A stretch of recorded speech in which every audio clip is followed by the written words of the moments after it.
Los invito. Llámenme y nos vamos a comprar un helado. ¿Me acompañan?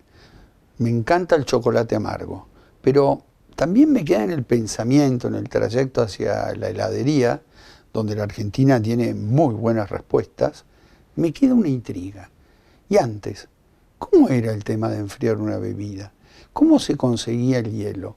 ¿Cómo se trasladaba? ¿Existían los helados? ¿Existían los tragos enfriados con hielo? Bueno, este documental les va a dar la respuesta. Nos vamos de viaje a una isla, no alejada, pero una isla que tiene su misterio, que tiene su pequeñez, su tamaño y una muy fuerte historia.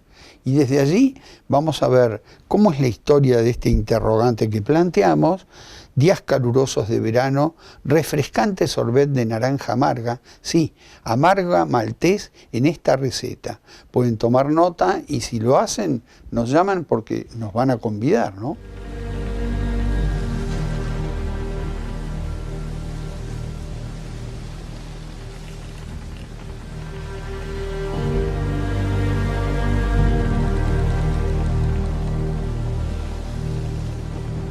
On the edge of Valletta stands Fort St. Elmo. Built in the 16th century by the Knights of St. John, the fort has stood sentinel to the Grand Harbor for centuries. Hundreds, if not thousands, of ships have sailed past its bastions. Ships laden with cargo sailed into Grand Harbor, filled to the brim with spices from all over the world.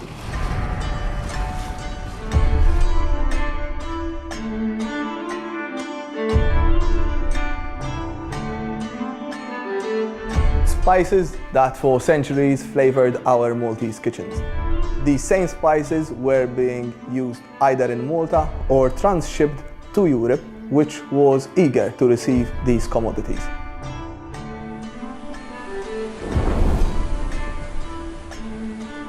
Yet today we're going to be talking about a peculiar ingredient: blocks of ice brought from atop a volcano in Sicily.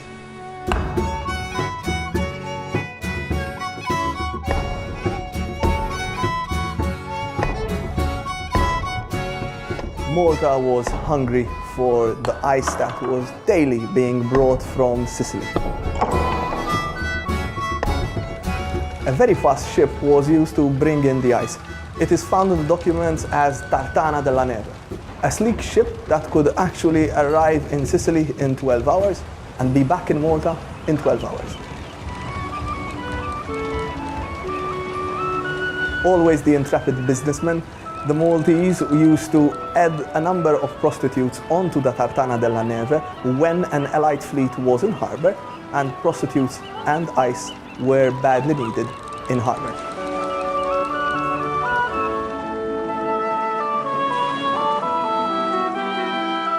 In 1770, the merchant in charge of this whole monopoly was Salvatore Vella.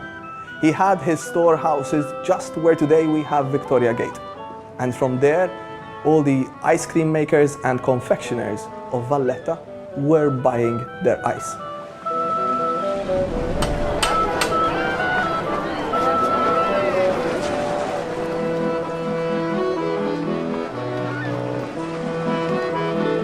The technology to keep the ice from melting was very primitive, yet it was very effective. The ice coming into the island was used for various things.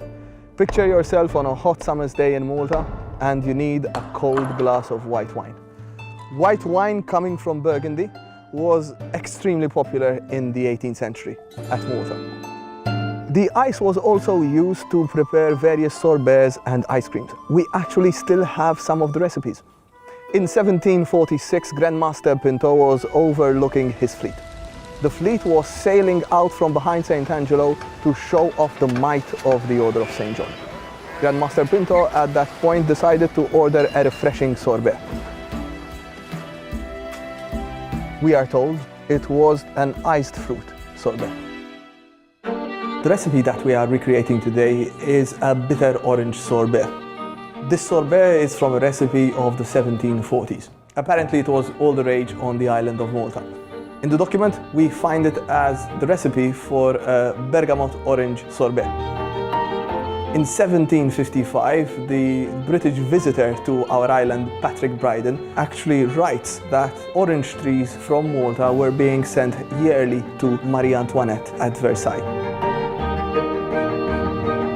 These orange trees and bergamot trees were found all over the island, but the most popular were the ones at San Anton and at Verdala Palace in Busquet. Picture this.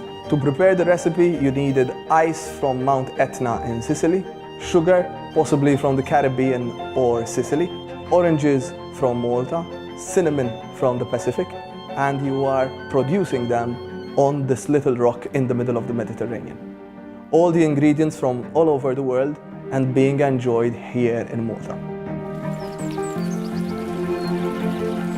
And that is what Taste History is inviting you to do today.